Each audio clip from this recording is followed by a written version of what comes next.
So the first part to what we're going to be looking at is, for this assignment, I'm just going to read through the introduction. So sports science examine ways we can improve our physical skills to improve performance in sport. Some of the key areas in exercise prescription include strength and conditioning, exercise physiology, aerobic and anaerobic fitness, and periodization of training programs. So in this task, you will undertake a pre-exercise screening, pre-health screening, and prepare and conduct fitness tests. You will need to determine appropriate testing according to the goals of your training program and conduct these tests before and after your training program. And we're going to run through this whole process. That's not what I wanted. Let me double here.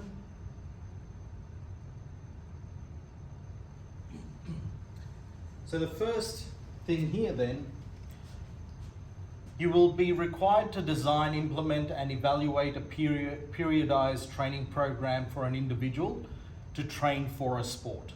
Okay. Firstly, task requirements, you're required to work with a partner for this assignment. Your task is to design, implement and evaluate a periodized training program for your partner, client, athlete. Now, if you're basing it on yourself, I certainly don't mind that, all right?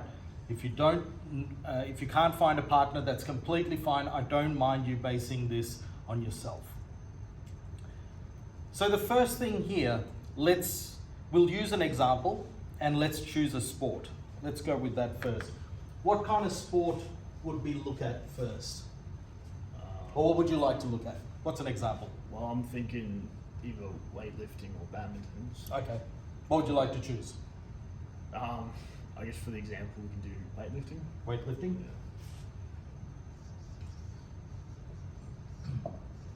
Yeah. Weightlifting. Weightlifting has a wide array of things.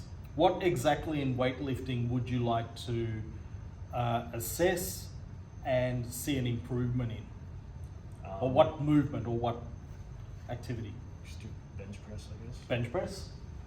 Weightlifting, bench press is what you will be assessing. It's at this point, you're required to work with a partner or yourself, that's fine. For this, you want to now determine the appropriate testing for your athlete. So here, we need to provide a little bit more. We'll say male, okay? You can put age, so 20s, okay? Whatever the age is of your athlete. So we're trying to assess bench press for a male in their 20s in weightlifting, for weightlifting as a sport. Number one, you will need to complete the following. Determine the appropriate testing for your client, measuring endurance, body composition, flexibility, aerobic, anaerobic power and capacity and strength. This is where we need to identify what is required for bench presses. So just off the top of your head, what do you think might be necessary? So like testing for bench press. Yes. What aspects? I mean, I should need a bench press, but definitely like form. So out of the things, we probably need to look at strength as a whole. So overall, we're looking at strength, and then form is another thing, okay? Actually, I'll write that down first. You suggested it. Let's put form. Strength is another. Anything else?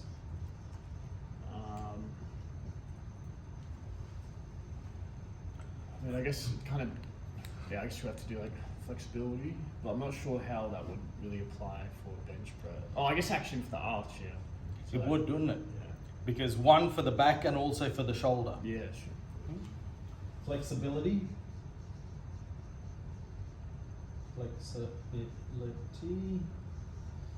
Flexibility. Anything else? I'm not really sure what it means by body composition. So body composition is assessment of, say, things like BMI. So, you know, the content of muscle versus, say, fat. So you could measure that. So we could put down BMI. I'm just going to put down BMI as an example, and we'll see if it's going to be relevant for bench press. Anything else? Would endurance be? It kind of depends if it's like, depends what, if you're just going for like a 1 rep max, but unless it's like you know, you just want to improve like the 12 rep. It'll depend if it's 1 rep max or 12. Yeah. This is where we have to now identify a little bit more information. Yeah. Male in their 20s, we're going to assess bench press. Yeah. What would you like to do? 1 rep max or say 10 to 12 reps. 10 to 12 reps? 10 or 12? What would you like? Do 10. 10. 10 reps. Now we also know that endurance has to play a part in it. So strength can be broken up into endurance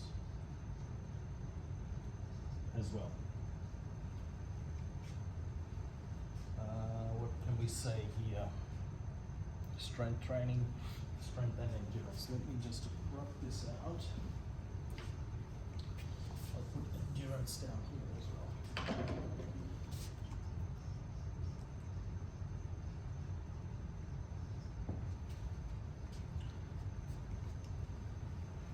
So what we've identified, male in their 20s, bench press is what we're going to assess. We're assessing 10 reps. We're going to see form. We're going to see strength. We're going to see flexibility, BMI, and looking at overall endurance. Because if that athlete has all of this, is there a better chance of them doing this bench press at 10 reps? Yes. There is. That yes that you just confirmed, we need to back it up with research. So this is where you have to provide an in-text citation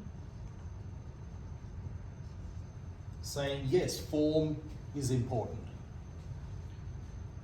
Or the research might say, for a person in their 20s that's doing bench press for 10 reps, form is very important? Yes. If it is yes, then where's the in-text citation? Is strength important? You provide the in-text citation. Is flexibility important? In-text citation. Let's just say BMI wasn't important. You wouldn't include it. I think it would be important though, right? I think it would be. Once again, in-text citation.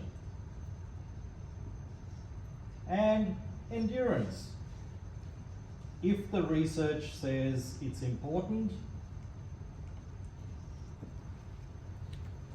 now these are the things that you're going to be testing your athlete on. Okay? Because this is what the research has shown. So this part here, these in-text citations are quite vital. Now what you've gone and done is part 1, determine the appropriate testing for your client. You've talked about form, strength, flexibility, BMI, endurance, and it's backed up by research. That's number 1. Number 2, implement the tests that you have determined as appropriate on your client. Now what we do is you have form, or what kind of exercises or what kind of tests might you use for form? Just only the bar, so you're only purely on form. Okay. What would you call that? Form, I guess. holding the bar, you say? Yeah, I guess it could be holding. I don't know. It's like, you know, like instead of like doing like the full weight, you just only have like the 20 kilo bar. And you just... So I guess like I don't know what the word for it is. But... You could almost say utilizing the bench press movement with no weight. Yeah. Okay. Now, that's another thing we're trying to determine here. You're doing weightlifting, male 20s, bench press 10 reps. What's the ideal that you'd like to be tested out on? What are we missing out here? Is a weight. What kind of weight would you like to put there? Well, I mean, wouldn't I kind of just be like, I do your 10 rep max now, and then I put that in, and then no, this would be to improve it. Improve it from there. Yeah. Okay, so we can do it that way. Do the 10 rep max, and that we're going to see what you're trying to do is improve that. Yeah. Form, no weight. How would we assess form? Compare it to a professional. Exactly. Compare it to a professional. Comparison to pro. This is your one, and whatever those units are to measure form, no weight, this is your athlete, and units. Very important. And comparison to pro units. Okay, so here with this first one, form, no weight, that's what you're checking. These are the units. These are the units. How do we determine this? How do we determine that and this? Units. That would be in the research. Right. I'm just a bit confused on that. Unit, like the weight, or? Yeah, so it's a measure. Right. So they might say, let's talk about angles. Yeah. It might be, I'm just making this number Yeah. up. It could be 90 degrees shoulder abduction and then 90 degrees elbow flexion. So 90 degrees here, 90 degrees there. That's good form as you do it. Your pro athlete is 90-90. You might be not there. Right. And I was just thinking, for this for when I'm recording like the form with no weight, am I doing it before or after I? Both. Both. Right. Okay. Because you're trying to figure out what they were like before you started the training program. Yeah. After you implemented the training program, what are they like afterwards? And this is all, I'm just for part 2, yeah. This is part 2. Implement the test to determine where your athlete's at. Right. So what you're trying to figure out is, if you're checking their form, right now we've determined no weight. If they can or can't do it, whether it will help their 10 rep max. Now, form with no weight, this should have a citation as well. Because the citation here should say, athletes who have improved form ultimately improve the 10 rep max. That's why I've included this in the test. Okay? Does that make sense? Yes. Okay. A bit. Yeah. I think, yeah. Just note that question down, we'll answer it at the end. Yeah. So you need a citation here, and you need a citation here, and here. Why you chose those units. Let's look at the next one then. Strength.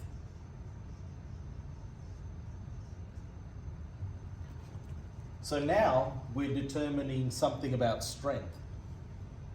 The research might say a person who has a particular test to improve their 10 rep max should be able to do 50% of that weight at 15 reps. Yeah. I'm just making that up, that's what the literature might say. And kilograms here. First of all, can that be done? Whatever that strength test is, strength test. Whatever that strength test is, which is cited,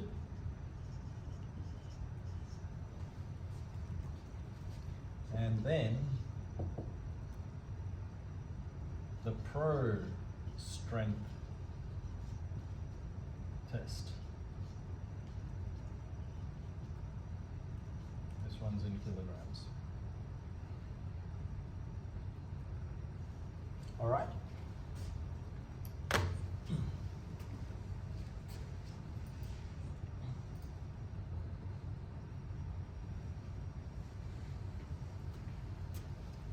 So the test that you choose should be cited. Yeah. They should be connected to what? The 10 rep max. Whatever this activity here is. All of these tests are determined by research that if you can do those tests, they would then help. And I'll do that for like flexibility and BMI. Yes. Then we have flexibility,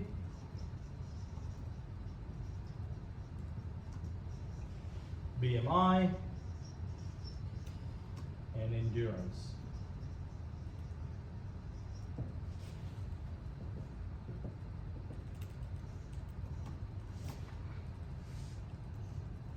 This is the pro.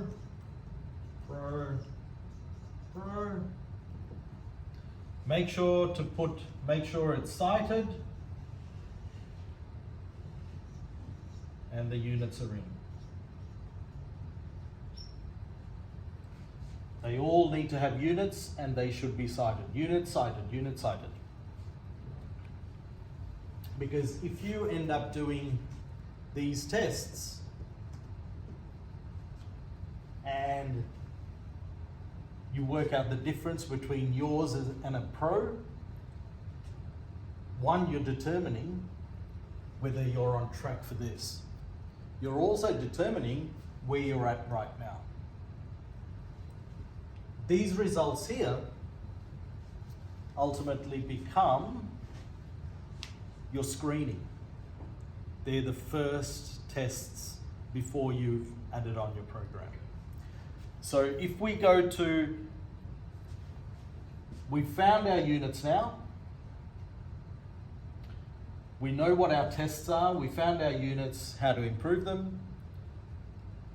Next thing, design a periodized training program for your client over 12 months.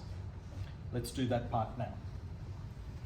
So we've determined that you need to, so whatever your tests are, you found out that your form needs to improve, strength needs to improve, flexibility needs to improve. Let's say your BMI is normal. Yeah. It actually falls into normal levels. And your endurance is good as well.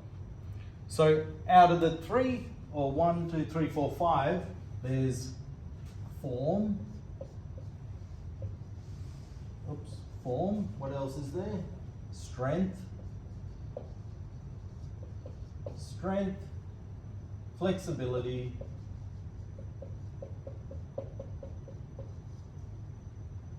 BMI, and endurance. So out of these 5 things that you have then tested, you find that BMI falls into normal levels. Happy with that. Endurance, under those testing conditions, they are also fine too. So which one should we work on? Form, strength, flexibility. Form, strength, and flexibility. This is where you determine or create a 12-month program for this person. A 12-month program would look like this. You lay out 12 months, that's today, 12 months time, right in the middle 6, then we have there, 1, 2, 3, 4, there,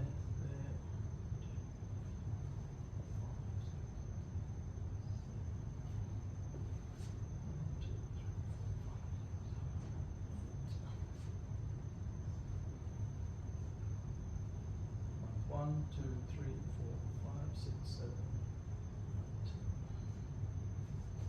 One more, is that?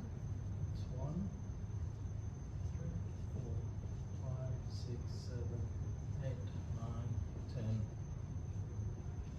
Oops, 11 and then 12. Yep. 11 and 12.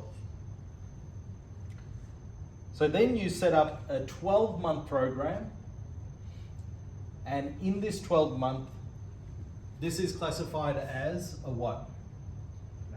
Macro. That's your macro. You have to let, in your assignment, let people know or write down why you chose this 12-month period. Meaning, you say, look, there's a massive tournament coming up. This is what this athlete's preparing for. So this 12-month program actually goes up until that point. You can also say, back up your macro with the research as well. Now in strength training and doing something like a bench press, the macro might be 9 months. So you can say, look, we're developing this macro over 9 months and the final 3 months is for recovery and making sure this person hasn't gotten injured. So you can create it that way too. But whatever you choose your macro, cite it. You need a citation here. Saying, I chose this period because the research shows that this is what is required. And once you've done that, you then have to fit in form, strength, and flexibility into this. That is determined by what? So the next level down would be what? There's 3 levels. There's micro, macro, and meso.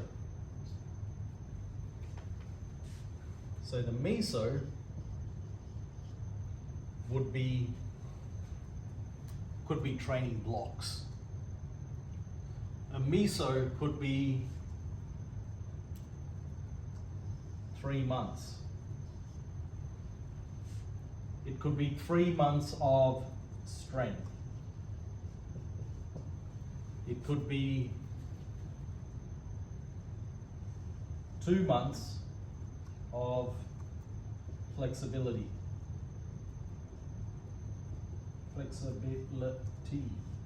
Yeah. And in this, it might be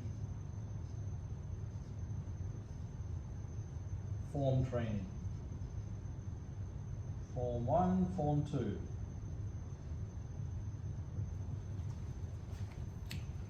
So this would be meso. Meso right there. So once again, I'm making this up, but you would say the meso program or the meso program that I've developed to break up this macro into a meso is to have 3 months of strength training, 1 month of, 3 months of strength training, 2 months of flexibility, and 2 months of form. Because what? Citation. Because that's what the research says.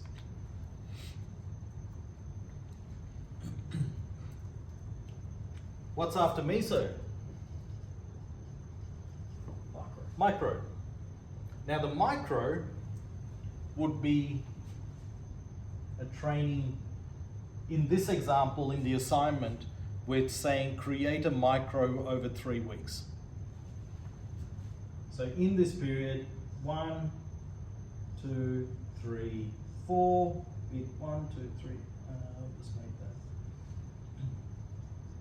Weeks, 1, 2, 3, 4. And what you're then doing is what the person does week 1, what the person does week 2,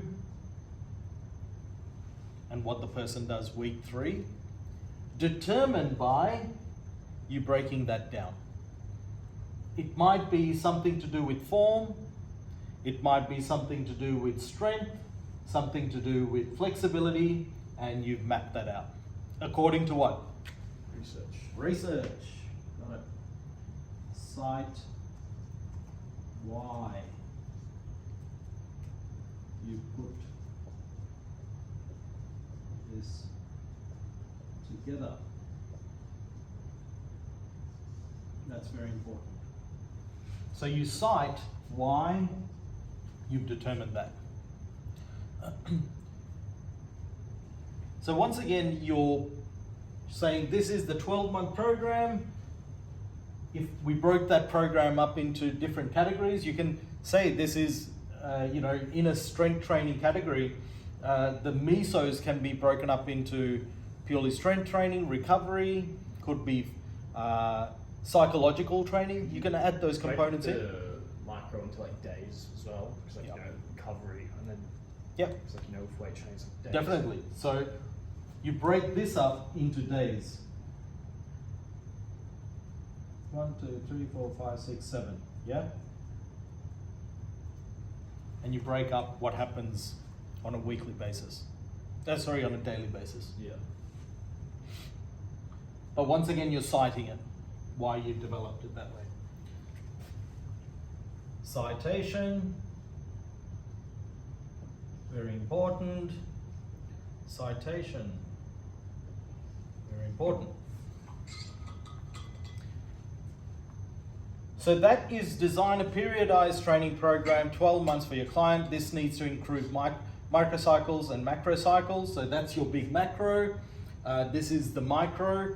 And I've added the meso because we learnt that as well. Yeah. Because it's a smaller one compared to the macro. Number 4, design a nutrition plan for your client to meet their goals. The key word here is to meet their goals. So if their goals are to improve form, strength, and flexibility, nutrition plan, and the nutrition plan is over 1 week. I only need to see 1 week.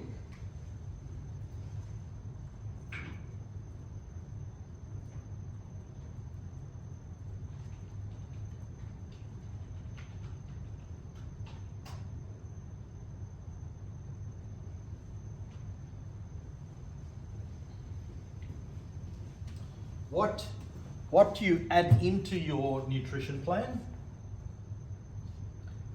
Suggestion 1, suggestion 2, suggestion 3, and then you can put it into 7 days. 1, 2, 3, 6, 7, right? Monday, Tuesday, Wednesday, Thursday, Friday, Saturday, Sunday. What you might put in here, whatever the suggestions are. But should we cite this? Yeah. Definitely cite. Cite for like the foods eaten as well, or just like protein and fat and that. Anything that ultimately helps this nutrition plan. It could be foods, it could be minerals, it could be micronutrients, anything that you feel what the research shows helps this athlete to improve form, strength, flexibility, ultimately what they're trying to achieve, that's what you put in there. Okay. Once again, table forms are great. It'll save you a lot of words because you can put up the table and you can then explain the table. Put up the chart and then explain the chart. Yeah. Much more simpler to follow. And even the microcycle, so this is the micro. Make sure the citation's there on why you chose it, and it's easier to explain that way. So that covers design a nutrition plan for your client to meet their goals, implement a 3-week microcycle, which you have done, and a 1-week nutrition plan. Number 6, complete tests at the start, during, and at the end of the program. Record all your measurements. This is the next part.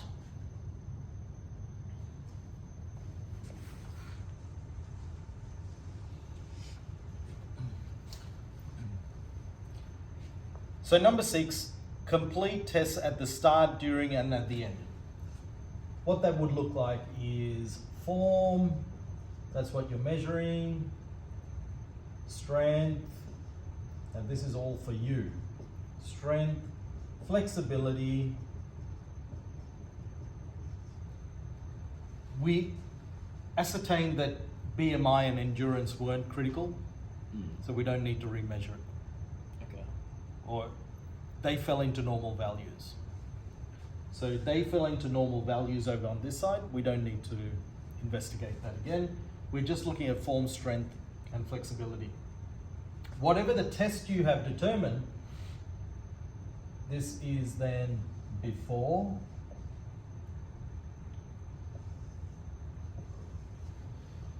during the program that you put together, and after.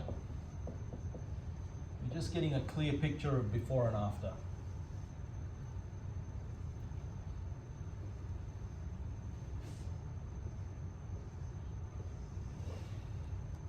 Table form, very simple. Before, during, and after. You have a figure here, you have figures here, and you have figures here with their units. Units. And once you've done the program, during, you say, this has now, I'll just make this up, improved, this is now improved, and this has improved. Once again, units,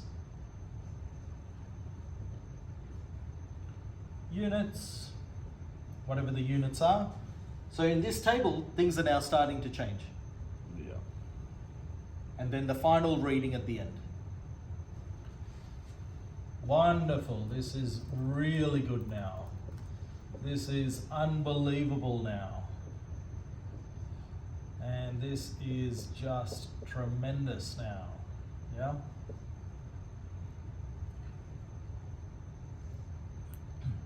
Percentage improvement. And then measure the percentage improvement. Up by 24%, just an example. Up by 12%. This one, let's say, up by 5% only. So it's very easy then, by doing number 6 in a chart, to say complete the tests at the start, during, and at the end. It's all there in a chart. You simply explain that. And that then, analyze and evaluate your results, is number 7. That's what you do. You analyze